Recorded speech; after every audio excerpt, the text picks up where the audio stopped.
Hello dear aspirants, welcome back to my YouTube channel. Dear aspirants, आज हम देखेंगे the metaphysical poets के बारे में।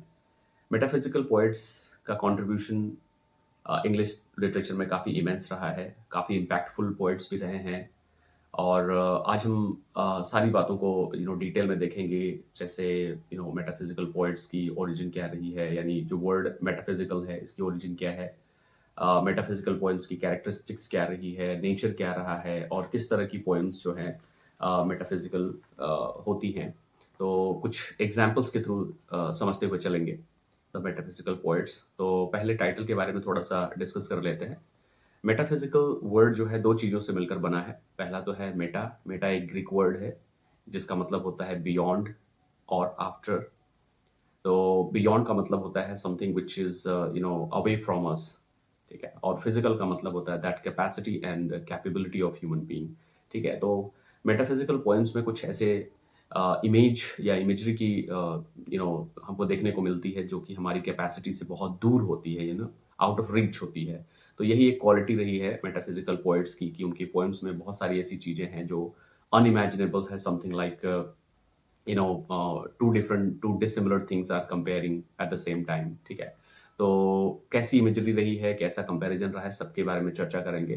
तो कुछ बुलेट पॉइंट्स के थ्रू हम इसको डिस्कस करते हुए चलेंगे। ठीक है। तो जॉन डन, जिनको हम कह सकते हैं कि the father of metaphysical poetry, span 1572 to 1631 तक रहा है। And he has been known as the father of metaphysical poetry. Okay. The term metaphysical as applied to poetry, ठीक है, मेटाफिजिकल जो है पोएट्री में पहली बार अप्लाई कब हुआ था, was first used by doctor Samuel Johnson. ठीक है। तो एक इंपॉर्टेंट फैक्ट है कि पहली बार सैमुअल जॉनसन ने मेटाफिजिकल वर्ड को पोएट्री के बिहाफ पे या पोएट्री के लिए यूज किया था।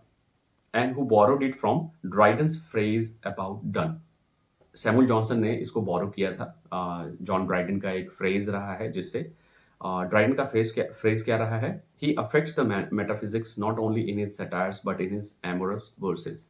ठीक है। तो ये पर्टिकुलर जो सेंटेंस है ये यूज किया गया था ड्राइडन के द्वारा, जिसको जो है सैमुअल जॉनसन ने वहां से ये जो मेटाफिजिक्स है या मेटाफिजिकल जो वर्ड है इसको उन्होंने बोरो किया था फॉर पोएट्री। ठीक है। और कहाँ बोरो किया था और किस किताब में इसको पर्टिकुलरली यूज किया था सैमुअल जॉनसन ने, उसको भी देखेंगे। फिजिकल कंसीट और मेटाफिजिकल पोएम्स की जो सबसे बड़ी क्वालिटी रही है वो है कंसीट, यानी कि वो ऐसी चीजों के बारे में डिस्कशन करते थे जो हेट्रोजीनियस होती थी, और ऐसे कंपैरिजन्स होते थे जो कि अनइमेजिनेबल हैं। जैसे उसमें को एग्जैक्टली किसने फाइंड आउट किया, यूज तो किया था जॉन डन ने, बट एग्जैक्टली इसको कहते हैं ना कि आप बहुत चीजें यूज करते हैं लेकिन आपको अनकॉन्शियसली पता नहीं होता है, वो चीजें बहुत ही फेमस हो जाएंगी।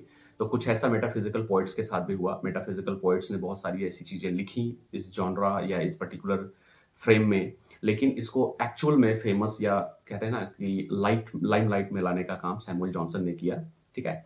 तो metaphysical conceit was described by Samuel Johnson, again Samuel Johnson, क्योंकि इनको क्रेडिट जाता है मेटाफिजिकल कंसीट को डिफाइन करने का और मेटाफिजिकल पोएम्स को दुनिया के सामने फेमस करने का। स्पेन रहा है 1709 to 84 in a famed passage in his life of Cowley as wit which. ठीक है। तो लाइफ ऑफ काउले क्या है? Life of Cowley actually Samuel Johnson की एक किताब थी जिसका नाम है lives of the most eminent English poets, जो कि लिखी गई थी अराउंड 1779 टू 81। यानी ये काफी एक वास्ट वर्क है सैमुअल जॉनसन का, जिसमें इन्होंने 52 पोएट्स, यानी इन्होंने उस समय के और कंटेम्प्रेरी और जो पास्ट के राइटर थे उनका एक कलेक्शन लिखा था, जो कि टोटल 52 पोइट्स थे। उनका कलेक्शन या उनके बारे में एक इंट्रोडक्शन, उनके वर्क्स, उनकी जो एक तरह से क्रिटिसिज्म वर्क है, तो इसको शॉर्ट फॉर्म में जाना जाता है लाइव्स ऑफ द पोइट्स। ठीक है। उसमें एक भाग था, उसका एक जो पार्ट था, उसका नाम था लाइफ ऑफ कॉले। ठीक है। अब्राहम कॉले की बात हो रही, तो लाइफ ऑफ कॉले का जो टाइटल था चैप्टर का वो लाइफ ऑफ कॉले था, जिसमें इन्होंने मेटाफिजिकल कंसीट को डिफाइन किया है। तो मेटाफिजिकल कंसीट क्या है जान लेते हैं। एक कॉम्बिनेशन ऑफ डिसिमिलर इमेजेस। तो कंसीट को कैसे बताया इन्होंने कि एक कॉम्बिनेशन है डिसिमिलर इमेजेस का और discovery of occult resemblances in things apparently unlike. Most heterogeneous ideas are yoked by violence together. Again आगे लिखते हैं सैमुअल जॉनसन कि the most heterogeneous ideas are yoked by violence together. यानी कि idea भी कैसे होंगे, हेटेरोजीनियस होंगे, यानी आपके विचार उसमें मैच नहीं खाएँगे। ऑल्दो कंपैरिज़न कहीं न कहीं से जस्टिफ़ाई करेगा, बट जो इमेजेस होंगे कंपैरिज़न की, 2 इमेजेस या 2 जो एग्ज़ाम्पल्स होंगे वो डिसिमिलर होंगे, हेटेरोजीनियस होंगे। They are not similar. जो कंसीट है उसका एक बेस्ट एग्ज़ाम्पल है द फ्ली, जिसमें एक लवर है और अपनी बिलोवेड को वो परस्यू करता है, but unfortunately because of the society norms, because of the situation that he can not do the things what he wants. So तो वो क्या कहता है कि इमेजिन करता है चीज़ों को, इमेजिन करता है कि एक फ्ली है और जिसने उसे भी काटा है यानी बाइट किया है और अब उसकी बिलोवेड को भी बाइट किया है। तो फ्ली के अंदर जो है दोनों लोगों का ब्लड है।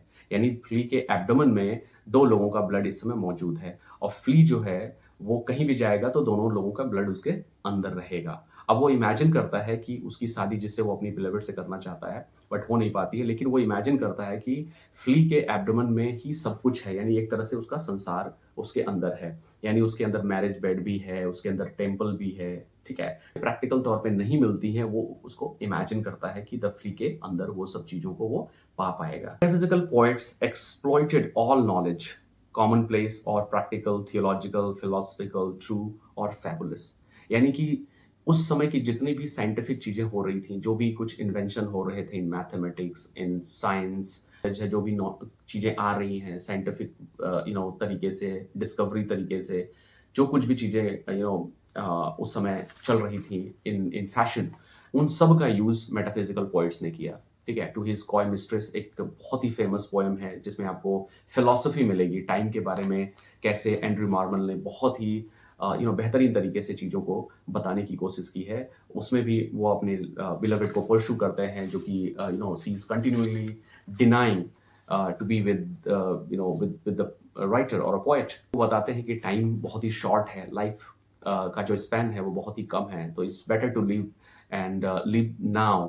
It's not to think about future a lot, ठीक है? तो इस तरह की फिलॉसफी भी हमको to his coy mistress poem के थ्रू देखने को मिलती। ओके, बेन जॉनसन ने मेटाफिजिकल पोएट्स के बारे में क्या कहा है? The first poet in world in something, यानी बेन जॉनसन ने एक्चुअली इस पर्टिकुलर लाइन को सैमुअल जॉनसन ने कोट किया है और इन्होंने भी बेन जॉनसन की इस लाइन को एक तरह से बोरो किया है। तो बेन जॉनसन जो है जॉर्डन के बारे में क्या कहते हैं? The first poet in the world, यानी दुनिया का पहला ऐसा पोएट जिसके अंदर कुछ है। अब कुछ है का मतलब है इससे पहले भी पोएट थे, लाइक एलिजाबेथन टाइम्स में we had, they played with thoughts as Elizabethan had played with words. और ये भी कहा जाता है कि मेटाफिजिकल पोएट्स ने अपने पोएम्स में थॉट्स का ज़्यादा यूज़ किया है, यानी दिमाग को ज़्यादा चलाया है, जैसे एलिजाबेथन ने अपने वर्ड्स को यूज़ किया था। तो ये भी एक Johnson named Abraham Cowley as almost the last of his race but undoubtedly the best, यानी सैमुअल जॉनसन ने अब्राहम काउले को प्रेज करते हुए कहा है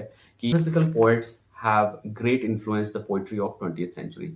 20th सेंचुरी पोएट्री में भी मेटाफिजिकल जो पोएट्स थे उनका काफ़ी इन्फ्लुएंस्ड रहा है, काफ़ी इम्पैक्ट रहा है। जैसे कि टी.एस. एलियट ने एक एसे लिखा है जिसका टाइटल है द मेटाफिजिकल पोएट्स, जो कि पब्लिश होती है 1921 में।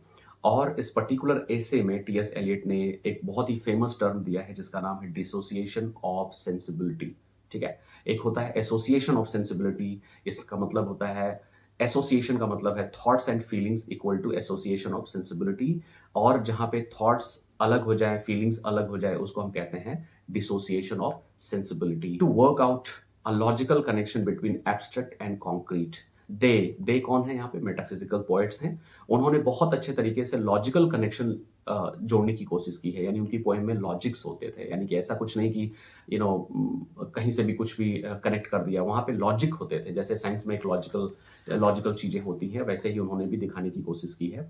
और इसका एक एग्जाम्पल है, जॉर्डन की एक पोएम है जिसका नाम है ए वैलिडिक्शन फॉरबिडिंग मॉर्निंग। इन्होंने कॉन्क्रीट और एब्स्ट्रैक्ट, यानी एब्स्ट्रैक्ट और कॉन्क्रीट को कैसे यूज़ किया है, इसको देख लेते हैं।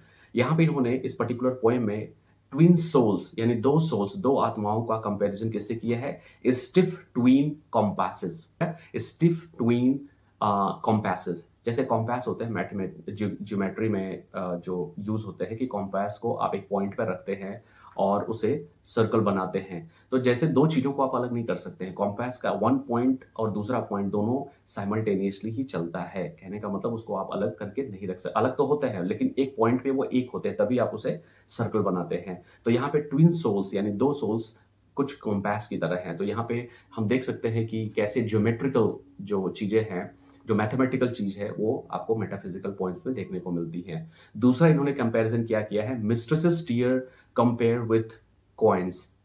यानी एक जो पोएट है उसकी मिस्ट्रेस के जो टीयर्स हैं यानी आंसू हैं, उसको उन्होंने कॉइन से कंपेयर किया है, यानी सिक्कों से कंपेयर किया है। तो हम समझ सकते हैं कि कैसी चीज़ें जो हैं मेटाफिज़िकल पॉइंट्स में रहती थी और हैं।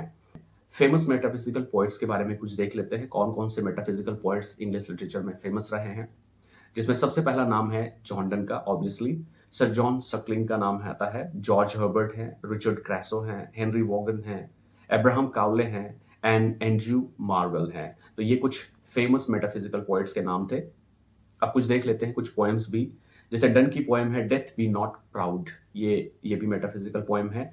द गुड मॉरो एक्सेट्रा यानी गो and catch a falling star, ये भी इनकी एक पोएम है। द फ्ली इनकी ये पोएम है।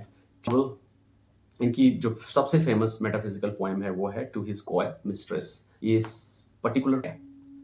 एंड्रयू मार्वेल की और भी पोएम है, जैसे डेफिनिशन ऑफ लव है, बरमुडाज है। जॉर्ज हर्बर्ट की पोएम है the collar, Easter wings. Henry Vaughan की पोएम है the retreat and man. Richard Crashaw की पोएम है on the wounds of our crucified lord. ये भी जो है मेटाफिज़िकल पोएम है। मेटाफिज़िकल पोएट्स ने उस समय की मैक्सिमम चीज़ों को, जो नई थी, जो पुरानी थी, जो फैशनेबल थी, उन सब का यूज़ करके एक बहुत ही यूनिक पोएम्स लिखने की कोशिश की है, जो कि 20th सेंचुरी में भी काफ़ी फेमस होती है। और तो देख लेते हैं एक फेमस पोएम जॉन डन की, जिसका नाम है गो and catch a falling star. It's मेरे पर्टिकुलर विचार नहीं है, बट ये जॉन डन का है कि आप एक ऑनेस्ट गर्ल या ऑनेस्ट वुमन को पा सकते हैं, लेकिन वो फेयर नहीं होगी। अगर वो फेयर होगी तो वो ऑनेस्ट नहीं होगी, यानी कि दोनों का कॉम्बिनेशन साथ में नहीं होगा। ठीक है, जैसे कहते हैं ना, brain with beauty is a very hard to find. तो यहाँ पे भी कुछ ऐसी चीजें यहाँ पे इन्होंने बताया है। अब इसको प्रूव करने के लिए इन्होंने बहुत सारे एग्जाम्पल्स दिए हैं। ये कहते हैं गो and catch a falling star, आप जाइए और टूटते हुए तारे को पकड़ लीजिए, ये संभव है। यानी कहते हैं कि जितनी चीजें हम ये बताने की कोशिश करेंगे, ये सारी चीजें संभव हैं, लेकिन एक चीज संभव नहीं है, और वो क्या है कि to find a fair and honest woman in the world. ठीक है, ये पाना कठिन है। आप ये कहते हैं कि आप टूटते हुए तारे को पकड़ सकते हैं, एक टाइम पे ये पॉसिबल है। गेट विद चाइल्ड अ मॉर्मेंट रूट, यानी कह सकते हैं उस समय जो भी चीज़ें फैशन थी कि जिनको बच्चे नहीं होते थे जिन औरतों के, तो मैंड्रिक रूट, एक मैंड्रिक रूट होती थी, जो जड़ होती थी, उसको पिलाने से बच्चा पैदा हो जाता था। तो ऐसी वो उस समय का जो एक मान्यता थी। तो कह रहे हैं इससे मैंड्रिक रूट से बच्चा आ सकता है, ये भी पॉसिबल है। Tell me where all past years are, आप मुझे गिन सकते हैं अपने जो समय जो आपने गुजारा, आपके जो पास्ट है उसको भी आप काउंट कर सकते हैं, उसके समय को काउंट कर सकते हैं। और हु क्लेफ्ट द डेविल्स फूट, और आप ये भी बता सकते हैं कि किसने शैतान के पैर को दो भाग से अलग कर दिया, ये भी संभव है, या ये आप काम खुद कर सकते हैं। Teach me to hear mermaid singing, और मरमेड सिंगिंग, जाहिर सी बात है, मरमेड एक मिथिकल कैरेक्टर है, मिथिकल इमेज है, किसी ने नहीं देखा आज तक, लेकिन ये क्रिएटेड है। तो कह रहे हैं कि आप एक मरमेड को सिंग करते हुए भी देख सकते हैं, यानी वो गाना गाते हुए उसको सुन सकते हैं, विच इज इम्पॉसिबल, लेकिन ये पॉसिबल है, ये भी पॉसिबल है according to John Donne. Stinking, और आप एक ऐसे इंसान भी हो सकते हैं, आपके अंदर जो है एनवी यानी ईर्ष्या खत्म हो सकती है, जो कि असंभव है। हर वो इंसान जो धरती पे है कहीं न कहीं ईर्ष्या करेगा ही, यानी उसके बिना वो रह नहीं पाएगा। लेकिन कह रहे हैं ये भी संभव है। It is also a possible thing for a person, but it is impossible to find a fair and honest woman. And find what wind, और जाके खोजिए, serves to advance an honest mind, जाके एक ऐसा दिमाग खोजिए जो ईमानदार हो। If thou best born to strange sight, things invisible to see, और ऐसा भी हो सकता है कि आपके अंदर एक कैपेबिलिटी हो सकती है कि जो इनविजिबल है, जो चीजें अदृश्य हैं, उसे भी आप देख सकते हैं, ये भी पॉसिबल है। Days and nights, आप 10,000 दिन और रात चल सकते हैं, आप उसे गिन भी सकते हैं, राइड कर सकते हैं, मतलब आप उसे उसे कह सकते हैं कि चल सकते हैं 10,000 दिन और रात को। Till age snow white hairs on thee, जब तक कि आपके बाल पक न जाए। Thou when thou returns will tell me, और तब आके वापस मुझसे बोलिएगा, यानी 10,000 दिन और रात घूमने के बाद जब बाल पक जाएंगे, आप एकदम से बूढ़े हो जाएंगे, तब आप जब वापस आएंगे तो मुझे कहिएगा, ऑल स्ट्रेंज वंडर्स दैट बिफेल दी, और आपके पास इतनी यात्रा के बाद, इतनी राइड के बाद, आपके पास बहुत सारी चीजें होंगी कहने के लिए, लोगों से बताने के लिए। आप बहुत सारे ऐसे एडवेंचरस चीज़ों को देख चुके होंगे, फ़ील कर चुके होंगे, तब आप मुझसे कहिएगा। एंड स्वेयर नोवेयर, लेकिन मैं कसम खाता हूँ, यानी जॉन डन ये कहते हैं, वो कसम खाते हैं कि कहीं भी lives a woman true and fair. लेकिन इतनी बड़ी यात्रा है, 10,000 दिन और रात की यात्रा के बाद आपको एक ऐसी औरत नहीं मिलेगी या रहती हुई नहीं मिलेगी जो ट्रू होगी और फेयर भी होगी। यानी ये 2 कॉम्बिनेशन नहीं होंगे, या तो वो ट्रू होगी तो फेयर नहीं होगी, और अगर फेयर होगी तो वो ट्रू नहीं होगी, ऐसा जॉन डन कहते हैं। आगे क्या लिखते हैं? If thou findest one let me know. कह रहे हैं अगर वो मिल भी जाती है तो मुझे बताइएगा। सच अ पिलग्रिमेज वेयर स्वीट। और अगर वो औरत जहां मिली, यानी वो जिस जगह वो मिलेगी, फेयर एंड ऑनेस्ट वुमेन, वहां पे मैं पिलग्रिमेज बना दूंगा। वहां पे एक ऐसा जगह हो जाएगी जहां पे लोग तीर्थ स्थल के रूप में जो लोग जाएंगे और वहां पूजा करेंगे उस स्त्री की, अगर वो मिल गई तो। Yet do not I would not go, लेकिन फिर भी मैं नहीं जाऊंगा। Though at next door we might meet, अगर आप मुझसे जैसे ही बताने आएंगे, अगर आपको मिल गई और आप मुझसे बताने आएंगे मेरे घर पे, दो सी वर ट्रू, जैसा कि वो सच में होगी, when you met her, यानी जब आप उससे मिले होंगे तो वो सच रही होगी। And last till you write your letter yet she will be false, here I come to two or three. यानी कि जब तक आप लेटर लिखेंगे मुझे बताने के लिए कि you have found someone who is fair and honest, जब तक आप मुझे लेटर लिखेंगे तब तक वो फॉल्स हो चुकी होंगी, यानी कि वो झूठी साबित हो चुकी होंगी, और एक नहीं, 2 लोगों से नहीं, बल्कि 3 लोगों से वो मुलाकात कर चुकी होंगी। तो ये जॉन डन के पर्सनल उनके व्यूज हैं, in in a poem like go and catch a falling star. अब आप समझ सकते हैं कि जॉन डन इनिशियल टाइम पे किस तरह की पोएम्स लिखा करते थे, और आपने देखा कि किस तरह की इमेजेस इन्होंने यूज की है, जो मेटाफिजिकल कंसीट जिसको कहते हैं, ठीक है, mermaid root and devil's food, mermaid singing, ठीक है, सॉरी, मैंड्रिक रूट्स की बात की है इन्होंने, राइट 10,000 डेज एंड नाइट्स की भी बात की है। तो आप समझ सकते हैं कि किस तरह की हार्ड हिटिंग इमेज या इमेजरी का यूज किया है, जिसको पढ़ने के बाद यू मस्ट फील कि आप अगर आपका मन नहीं लग रहा पढ़ने में और आप मेटाफिजिकल पोएम्स को पढ़ रहे हैं, तो आप जाग जाएंगे, आपको लगेगा कि आप सोचने पे मजबूर हो जाएंगे। This is called hard hitting image. कि ये सेशन आपको अच्छा लगा होगा, और मैं आशा करता हूँ या उम्मीद करता हूँ कि चीज़ें ऐसी आपको आपके सामने लाता रहूँ। तो मिलते हैं।